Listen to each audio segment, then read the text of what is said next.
Should he have stopped Regis Prograis in the shape Regis Prograis was in? Yes.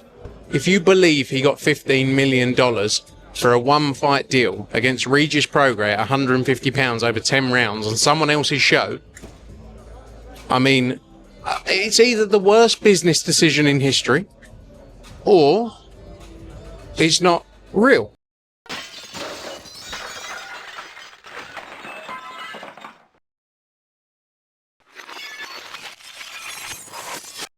To speak to you straight away, it's got to be about the Conor Benn fight on the weekend.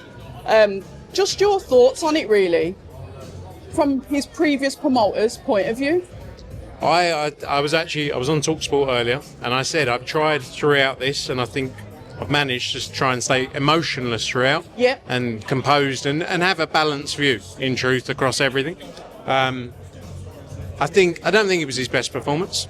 You know, and I've said this about a lot of fighters in the time, they're not always going to have their best night, right? Should he have stopped Regis Prograis in the shape Regis Prograis was in? Yes. But you could see in the end of the first round, maybe, or second round, his feet were gone. And they were like folding in. And he even came out himself afterwards and said he shouldn't have been fighting. So should he have stopped him? Yes. Was it his best night's work? Probably not. You know, off the back of that, is a Ryan Garcia going to look at it and go, yeah, I'll take that fight? Yes. So maybe it's paid off. But, yeah, like, I'm not going to slate him because he went in there, he was under a lot of pressure. He's always under a lot of pressure throughout his career. But, yeah, we'll be interested to see where he goes next. You know, I wonder also with the weight, because he did 149.8 or 6 or something like that. He's got another 2.5 pounds to go to make the 147 limit. So, you know, whether he looks at it and goes, I can't do that, that'll be, you know, maybe that's something he decides in time. I don't know. The pressure, you mentioned that there's pressure. There was a lot of pressure because it's like he had a lineup of all his ex-partners watching him. Do you think that might have added to potentially not getting that knockout because he was trying? It looked like he was trying to get the knockout, is what I'm saying, and it's like he just couldn't pull it off. I mean, it shouldn't really. It shouldn't be like he's dealt with a lot more pressure than a couple of blokes sitting in the front two rows that have got different feelings about him now, you know. But then he is quite a soft. I know him as a character. I've known him a long time. So, I don't know. The only person you could ask is that. But like I say, I'm trying not to be... I would say the same thing even if we promoted him. You know, I would say, not the best performance. You know, and not every night you're going to have your best performance. I would say the same. I'd have the same energy even then. But we'll see. Look, he's in a good place. You know, we shall see. With regards to this alleged fee that he got to sign on to Zoffa, and the fact that it was like he's a free agent and then he's not a free agent, why do you think there's so much blur? And this is me asking you as an outsider looking in. It's just not clear on what he's actually doing next. I think as an outsider, it's more the position of, if you believe he got $15 million for a one-fight deal against Regis Prograis at £150 over 10 rounds on someone else's show, I mean, it's either the worst business decision in history or it's not real. So, one of the two.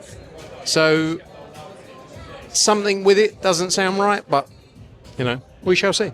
Can you explain to me as an ignoramus as well? There's a word that I've heard Eddie say a couple of times, and it sounds like investicle.